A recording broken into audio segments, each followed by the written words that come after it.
HarperCollins and Harper Audio present The Love Songs of W.E.B. Du Bois, a novel, by Honorée Fanonne Jeffers.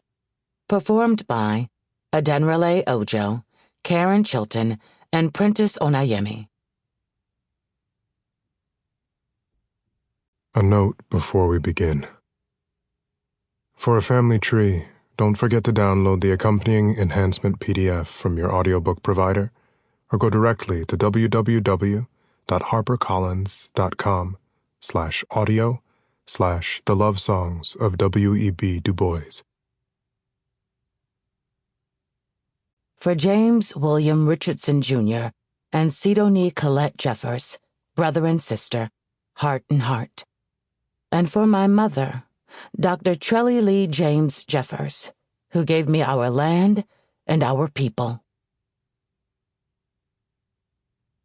They that walked in darkness sang songs in the olden days, sorrow songs, for they were weary at heart.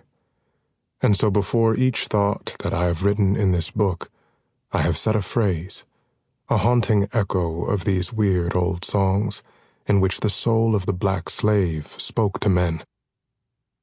Ever since I was a child, these songs have stirred me strangely.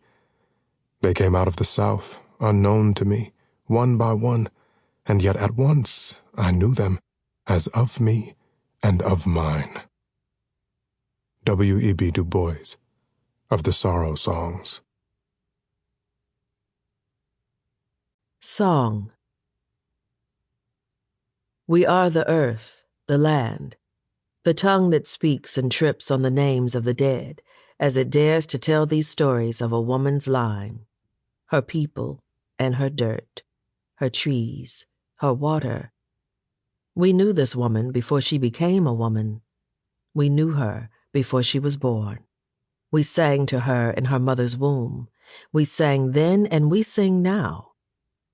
We call this woman back through the years to our early place, to our bright shoots rising with the seasons.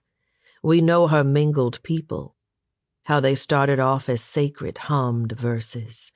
And now we go back through the centuries to the beginning of her line, to a village called the Place in the Middle of the Tall Trees. And we start with a boy, the child that will change everything on our land.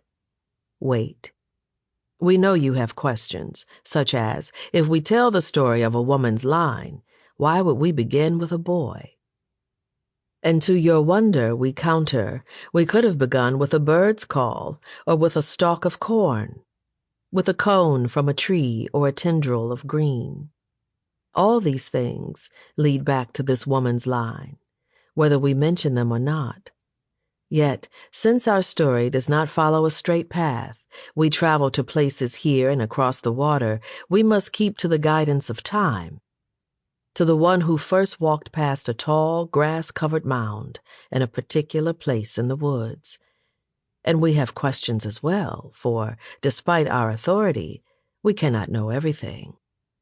And so we ask, if a child cannot remember his mother's face, does he still taste her milk? Does he remember the waters inside her? Can you answer those questions? No, and neither can we. Yet, we remind you that many children commence within women, and thus, this is why it is completely fine that we begin with a boy. And so we proceed. The boy named Miko. The boy lived on our land, here, in a creek village that was between the wider lands straddling the rivers of the Okmulgee and Ogeechee near the Oconee River, which crawled through the middle.